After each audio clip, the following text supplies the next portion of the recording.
Assalamualaikum warahmatullahi wabarakatuh. Salam sejahtera bagi kita semua.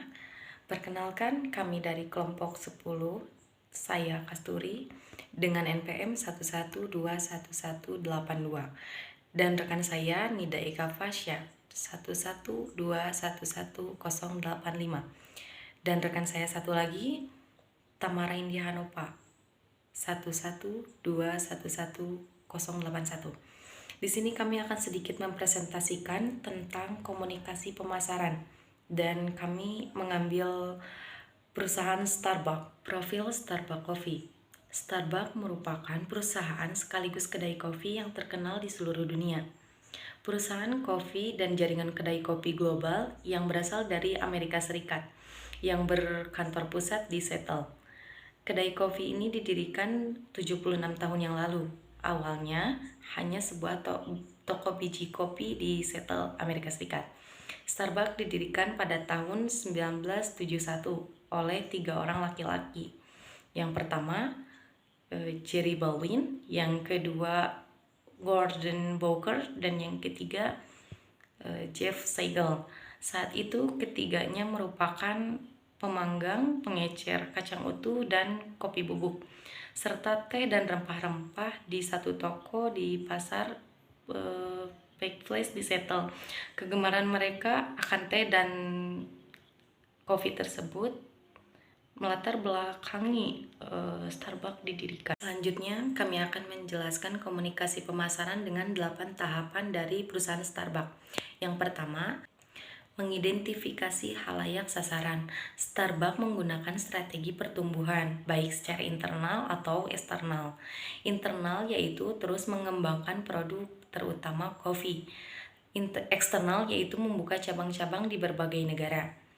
Target dari Starbucks adalah mereka yang berada di level kelas menengah ke atas, di mana peminum kopi bukan lagi hanya menjadi ajang untuk memenuhi kebutuhan, melainkan juga ajang ngobrol dengan teman ataupun keluarga.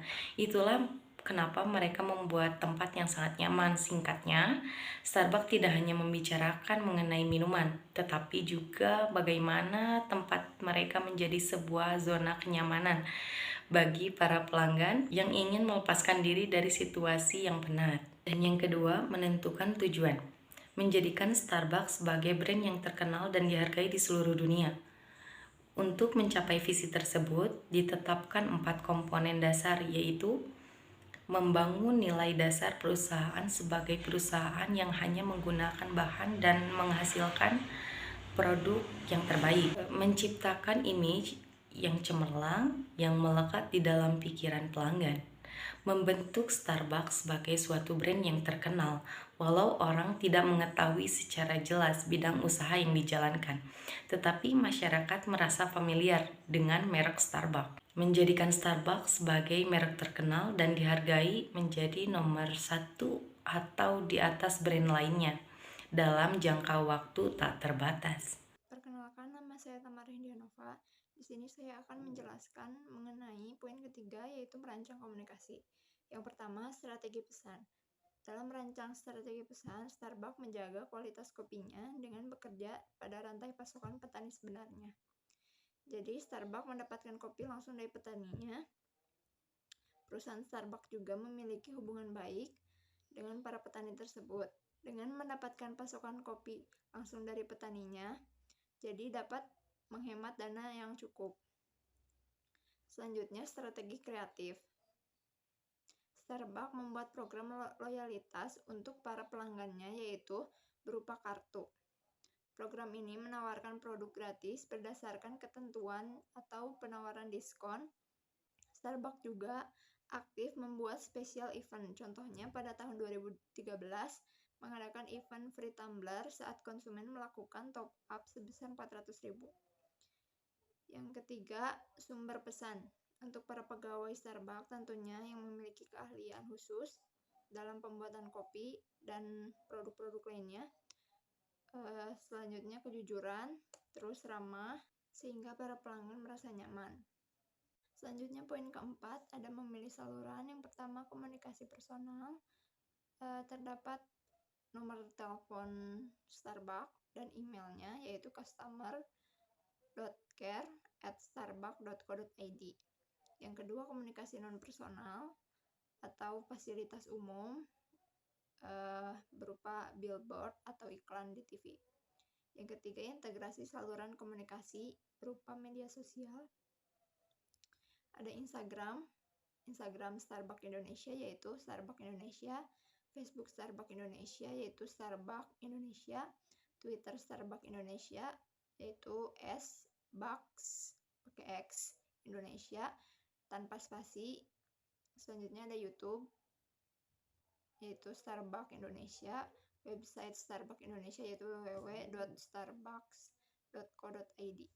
Selanjutnya, poin kelima, menentukan anggaran. Metode, tujuan, dan tugas. Starbucks memiliki tujuan mengenalkan produk-produknya go internasional dan dikenal banyak orang dengan kualitas premium. Starbucks menggunakan banyak saluran distribusi untuk produk. Yang pertama, menjual produk di toko-toko milik perusahaannya sendiri hingga mengimpor ke mancanegara.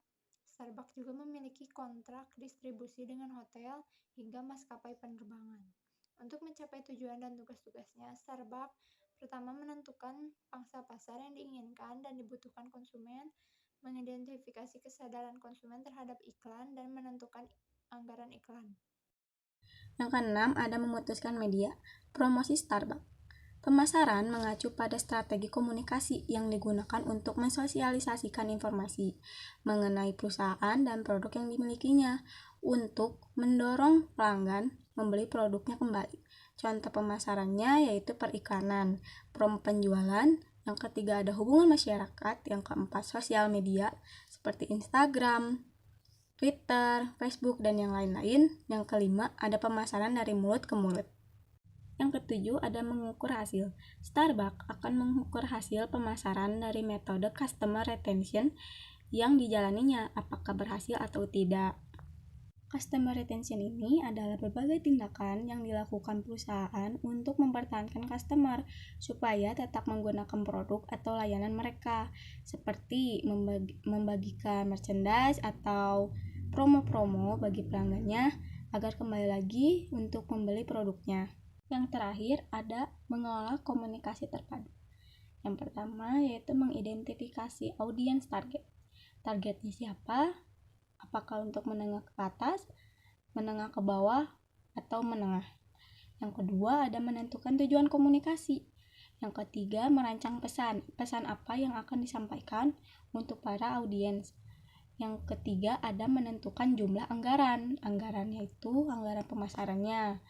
Yang terakhir ada menentukan bauran promosi, yaitu menentukan siapa saja yang akan dipromosikannya. Sekian dari kelompok kami. Wassalamualaikum warahmatullahi wabarakatuh.